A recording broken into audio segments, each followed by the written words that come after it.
మీకు hair fall అవుతుందా? India first liposomal Avengers gummies వాడండి, హెయిర్ ఫాల్ తగ్గించుకోండి. నమస్తే, నేను విజయ్. ప్రస్తుతం తిరుమల తిరుపతి దేవస్థానంలో వైకుంఠ ఏకాదశి సందర్భంగా జరుగుతున్నటువంటి స్వామివారి దర్శనాలు అంటే 10 రోజుల పాటు జరుగుతున్నటువంటి దర్శనాలు ఆగమ శాస్త్రానికి విరుద్ధంగా జరుగుతున్నాయి. ముఖ్యమంత్రి చంద్రబాబు నాయుడే దీని గురించి మాట్లాడారు. అసలు ఆగమ శాస్త్రం ఏం చెబుతుంది? నిజంగా ఎన్ని రోజులు దర్శనానికి అవకాశం కల్పించాలో మనతో పాటు మాట్లాడడానికి లైవ్ కాల్లో ఉన్నారు ప్రముఖ జ్యోతిష్య పండితులు ప్రదీప్ జోషి గారు. గురుగారు నమస్తే. శ్రీమాత్రే నమః. నమస్తే. అసలు ఆగమ శాస్త్రం ఏం చెబుతుంది?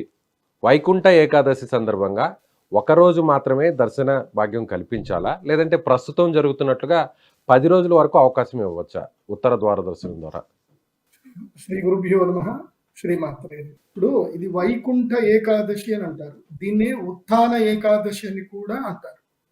శయన ఏకాదశి తర్వాత ఉత్థాన ఏకాదశి రెండు ఉంటాయి. సో ఉత్తరాయణము ఎప్పుడైతే ప్రారంభమవుతుందో అప్పుడు ఉత్థాన ఏకాదశి అంటే శ్రీ మహావిష్ణువు నిద్రలేస్తాడు. దీన్ని ఏమంటారు అంటే ఆధాన కాలము అంటారు. ఉత్తరాయణ కాలం అంటే మనము చేసేటువంటి యజ్ఞ యాగాదులు పూజలు వాటి యొక్క ఫలితాలని స్వామి మన యొక్క కర్మ ఫలితాన్ని మొత్తం స్వీకరించేటువంటి సమయం. అందుకే దీన్ని ఉత్థాన ఏకాదశి తర్వాత వైకుంఠ ఏకాదశి అని కూడా అంటారు. వైకుంఠ ఏకాదశి అంటే అర్థం ఏమిటంటే మోక్ష సిద్ధి కలిగించేటువంటి ఏకాదశి. ఈ ఏకాదశి మొదలు మనకి పెద్ద ఏకాదశి తొలి ఏకాదశి అని అంటారు. ఏది ఆషాఢ మాసంలో వచ్చేది. ఈ 6 నెలల కాలం ఏంటంటే గనక ఆధాన కాలము అంటే భగవంతుడు మన యొక్క సేవల్ని మన యొక్క కర్మ ఫలాన్ని స్వీకరిస్తాడు.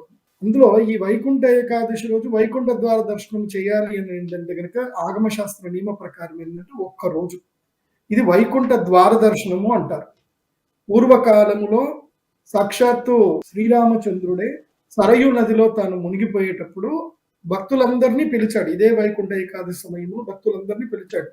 సమాయాత సమాయాత ఏ మోక్ష పదేచ్ఛవ అని చెప్పేసి అని ఎవరికైతే మోక్షం రావాలో నాతో కలిసి రండి అని స్వామివారు పిలిచారు.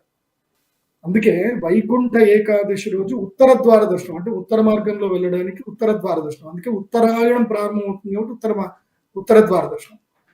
ఇది ఒక్కరోజు ఉండేది. ముందు ఒక్కరోజు ఉండేది. తర్వాత వ్యాసరాజ తీర్థుల వారు తంత్రసార ఆగమ ప్రకారము ద్వాదశిని కూడా యాడ్ చేశారు. ఎందుకోసం అంటే ఒక్కొక్క రోజు ఈ ఏకాదశి 2 రోజులు వచ్చేది. సో ధర్మశాస్త్ర ప్రకారము 1 రోజు 2 రోజులు ఇలా ఆలోచన చేసి వాళ్ళు 2 రోజులు కేటాయించడం జరిగింది. తర్వాత ఈ కొత్తగా స్టార్ట్ చేశారు.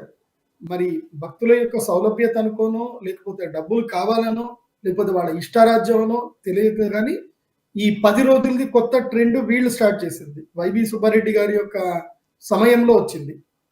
ఇది ఆగమ శాస్త్ర విరుద్ధం. ఇలా చేయకూడదు. ఎందుకోసమంటే గంగి గోవు పాలు గరిటెడైనను చాలు కడివెడైన అనేమో కరుము పాలు అన్నట్టు మనకి కొన్ని ఆస్పిషియస్ డేస్ వస్తాయి. ఆస్పిషియస్ డే అది ఎంత ఉందో అంతవరకే ముహూర్తం వాడుకోవాలి. ఇది ఉంది కదా 10 రోజులు చేసేసేయండి, 20 రోజులు చేసేయండి. ఇప్పుడు కూడా మొత్తం 365 డేస్ ఓపెన్ చేయండి. ఏం నష్టం ఉంది? ఎవరికి నష్టం ఉంది? అది కాదు కదా పద్ధతి. ఒక పద్ధతి ఉంది. ఈ వైకుంఠ ద్వార దర్శనము అంటే వైకుంఠ ఏకాదశి అది ఒక్క రోజుకి అది మంచిది. అది అక్కడ చేస్తే సరిపోతుంది. కానీ వీళ్ళు ఎందుకు అలా చేశారో మాత్రం తెలియదు. కానీ చంద్రబాబు నాయుడు గారు చెప్పింది మాత్రం అబ్సల్యూట్లీ రైట్. మీరు తిరుమల తిరుపతి దేవస్థానానికి సంబంధించిన ఆగమ సిద్ధాంత పండితులను అడిగినా నేను కూడా పాంచరాత్ర ఆగమం చదువుకున్నాను కాబట్టి మాకు కూడా తెలిసిన విషయం ఏంటంటే ఇది అబ్సల్యూట్లీ రాంగ్. ఇది వైకుంఠ ద్వార దర్శనం ఒక్కరోజే. అయితే ద్వాదశి పరివ్యాప్తంగా ఏకాదశి యొక్క శక్తి కూడా ఉంటుంది కాబట్టి ద్వాదశి నాడు కూడా చేసేటువంటి వాడు ఏకాదశి ద్వాదశి ఈ 2 రోజులకి పరివ్యాప్తం ఉండేది. ఇది రాను రాను కమర్షియలైజ్ చేసి ఎక్కువ డబ్బులు వస్తున్నాయి కదా అని చెప్పి తిరుమల తిరుపతి దేవస్థానాన్ని మొత్తం కూడా ఒక కమర్షియల్ కాంప్లెక్స్ చేసేసారు. ఇది రాంగ్. ఇది కరెక్ట్ కాదు. ఇది అందుకే దాని ఎఫెక్ట్ కూడా మనకి చూపించింది. ఆ స్టాంపేడ్ లో 6 చనిపోయారు. ఎంత దారుణం అది. అది పద్ధతి కాదు, కరెక్ట్ కాదు. అది ఇప్పుడు ఆగమ శాస్త్రానికి విరుద్ధంగా వ్యతిరేకంగా జరుగుతున్నటువంటి కార్యక్రమాల వల్లే ఇలాంటి ఘటనలు జరుగుతున్నాయి అనుకోవచ్చా? ఇప్పుడు మనకి ప్రకృతి ఏదో ఒక రూపంలో ఇనిషియేట్ చేస్తుంది. దేన్ని మనం డిస్టర్బ్ చేయకూడదు అని ప్రకృతి మనకి ఇనిషియేట్ చేస్తుంది. అది ఇనిషియేట్ చేసినప్పుడు మనం అది ఎలా చెప్తుందో అలా వినాలి. ఇప్పటి వరకు తిరుమలలో ఇలాంటి స్టాంపేడ్స్ ఎప్పుడు జరగల. ఫస్ట్ టైం జరుగుతుంది ఈ స్టాంపేడ్. ఇది మూకుమ్మడిగా 6 చనిపోవడం అనేది నేనైతే ఫస్ట్ టైం వింటున్నా.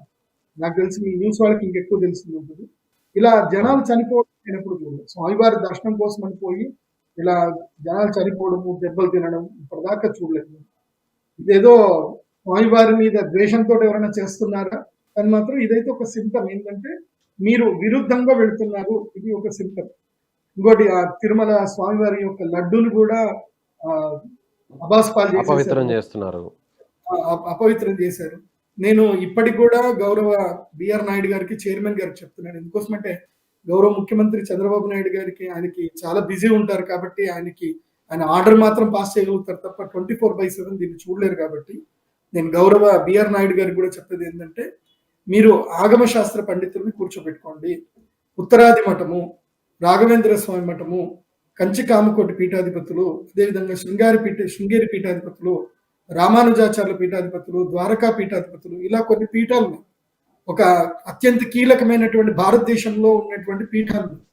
ఆ పీఠాధిపతులందరినీ కూర్చోబెట్టి మీరు ఏవైనా రెజల్యూషన్ తీసుకున్నప్పుడు ఆ పీఠాధిపతులతో కూడా మాట్లాడండి. మీ చైర్మన్ పదవికి సంబంధించి ఎవరైతే కనుక టీటీడీ మెంబర్స్ ఉన్నారో వీళ్ళంతా రాజకీయంగా ఎదిగి ప్రజా ఆదరణతో వచ్చినటువంటి వాళ్ళు. వీళ్ళందరికీ ఆగమ శాస్త్రంలో మోస్ట్ ఆఫ్ ద నాలెడ్జ్ నిల్.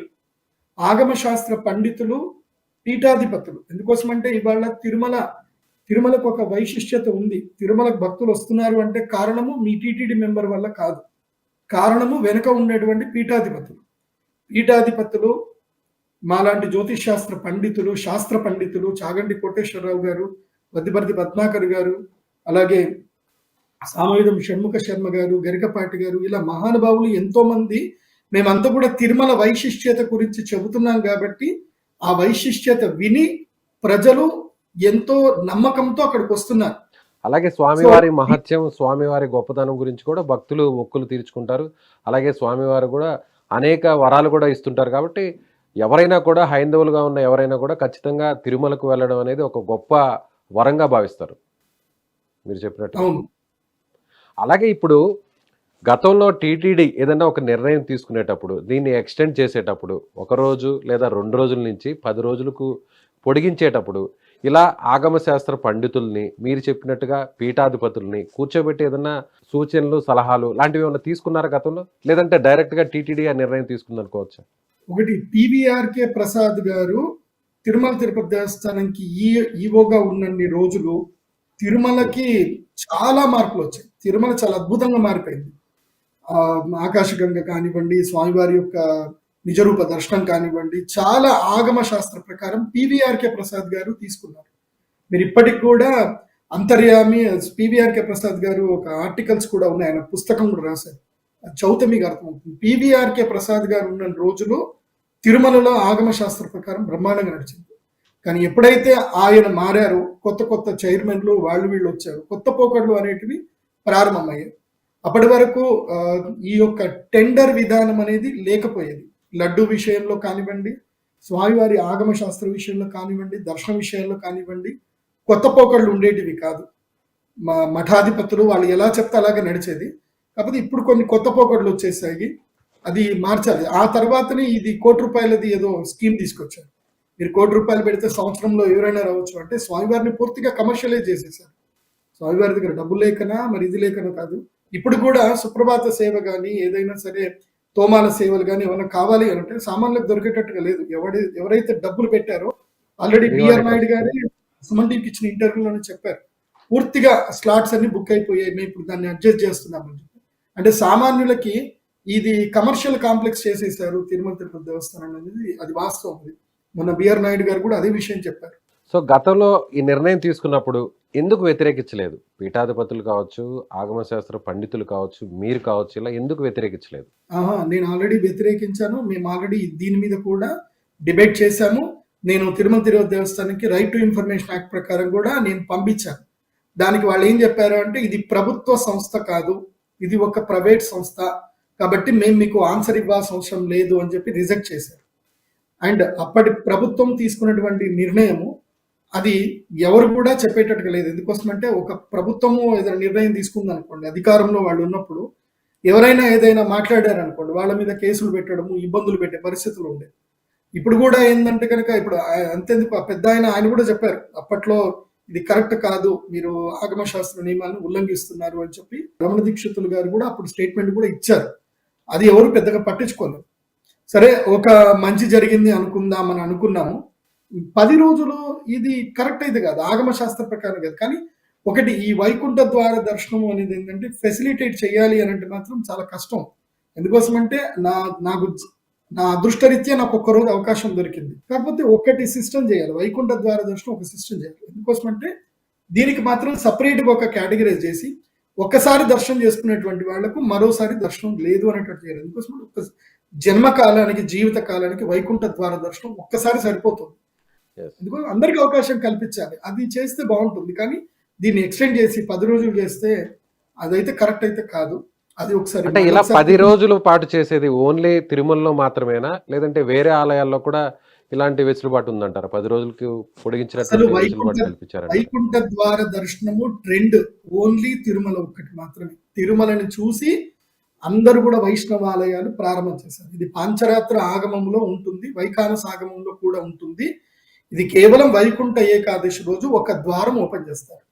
తిరుమలకి ఉండేటువంటి ప్రత్యేకత ఏమిటంటే తిరుమల ఆలయ నిర్మాణం జరిగేటప్పుడే ఎప్పుడు శ్రీకృష్ణదేవరాయల వారి సమయములో ఉత్తరాది మఠాధీశులు శ్రీ వ్యాసరాజ తీర్థుల వారు తంత్రసార ఆగమ ప్రకారము ఈ ఆలయ నిర్మాణము చేపట్టడం జరిగింది. ఆలయ నిర్మాణం చేపట్టేటప్పుడు స్వామివారి యొక్క గర్భగుడి ఏదైతే ఉందో ఆ గర్భగుడికి చుట్టూగా తెలిసి 4.5 ఫీట్లు 5 ఫీట్లు అనుకుంటాను వెడల్పు ఉంటుంది. గర్భగుడికి ఆనుకొని ఇంకొక ప్రాకారం కట్టారు. అంత ప్రాకారం అనేది ఒకటి కట్టారు. అది ఏంటంటే కనుక దక్షిణములో అంటే ఆగ్నేయంలో ఓపెన్ అవుతుంది, ఈశాన్యంలో ఎగ్జిట్ అవుతుంది. ఆ 2 ద్వారాలు వ్యాసరాజ తీర్థుల వారు తయారు చేయించారు, అది పెట్టారు. అప్పుడు వాళ్ళు రెజల్యూషన్ ఏం చేశారు అంటే తిరుమలలో ఇది భూలోక వైకుంఠము, అందుకే వైకుంఠ ద్వారము అని కూడా అంటారు. మనము అక్కడికి లోపల వెళ్ళేసరికి వెండి వాకిలి అంటారు, తర్వాత వైకుంఠ ద్వారం అని కూడా అంటారు. దాన్ని భూలోక వైకుంఠము అని అంటారు. సో భూలోక వైకుంఠము కాబట్టి వైకుంఠ ఏకాదశి రోజు అంటే కైవల్యం ప్రాప్తి కోసం అని చెప్పి ఇది ఉంటుంది. స్వామివారికి ఎగ్జాక్ట్ గా స్వామివారికి వెనకనే ఒక గోడ మనము అంటే మనం స్వామివారికి మనకి ఒక గోడ అడ్డం లేకపోతే మనము స్వామివారు 6 ఫీట్ల దూరంలో ఉన్నట్టే. అంటే అంత సన్నిధి స్వామివారి సన్నిధికి మనం వెళతాం. అక్కడ వెనక వైపు మనం వెళతాం కాబట్టి ఆ స్వామివారి చుట్టూ తిరుగుతాం కాబట్టి ఆ యొక్క వైకుంఠ ద్వారానికి అంత స్పెసిఫిక్ గా అప్పుడు రెజల్యూషన్ స్టార్ట్ చేసి ఇది వైకుంఠ ఏకాదశి రోజు మాత్రమే ఈ ద్వారం ఓపెన్ చేయాలి అని చెప్పి ఒక్కొక్కసారి ద్వాదశి తిథి రోజు కూడా 2 రోజులు ఏకాదశి వస్తుంది కాబట్టి వైకుంఠ ఏకాదశి నెక్స్ట్ డే ద్వాదశి ఈ 2 రోజులు మాత్రమే ఈ ద్వారం ఓపెన్ చేయాలి. ఈ ద్వార దర్శనం చేసుకునేటువంటి వాళ్లకు మోక్ష సిద్ధి తథ్యము, ఇందులోపల సందేహము లేదు అని సాక్షాత్తు శ్రీ వ్యాసరాజుల వారు చెప్పారు. ఇది పూర్వకాలం జరిగిన ఆగమ శాస్త్ర నియమం. ఇది 10 రోజులు చేయడం అయితే నాకు తెలిసి అయితే ఇది కరెక్ట్ కాదు. మళ్ళొక్కసారి మీరు ఉత్తరాది మఠము, శృంగేరి మఠము, కంచి మఠము, ద్వారకా పీఠాధిపతులు అందరినీ కూర్చోబెట్టి తిరుమల తిరుపతి దేవస్థానం చైర్మన్ గారు గౌరవ బిఆర్ నాయుడు గారు డిస్కస్ చేస్తే చాలా మంచిది. థ్యాంక్ యూ, ధన్యవాదాలు గురువు గారు. ఇది జ్యోతిష పండితులు ప్రదీప్ జోషి గారు చెప్తున్నట్టుగా ఇప్పటికైనా టీటీడీ వెంటనే నిర్ణయం తీసుకొని ఎవరైతే పీఠాధిపతులు ఉన్నారో వారితో ఒక సమావేశం నిర్వహించి వెంటనే ఈ నిర్ణయం మీద పునరాలోచన చేయాలంటూ కూడా ఆయన కోరుతున్నారు. కేవలం 1 రోజు లేదంటే ద్వాదశ రోజు కూడా 2వ రోజు మాత్రమే అవకాశం కల్పించాలి. 10 రోజులు చేయడం అనేది ఆగమ శాస్త్రానికి విరుద్ధమని ఆయన చెబుతున్నారు.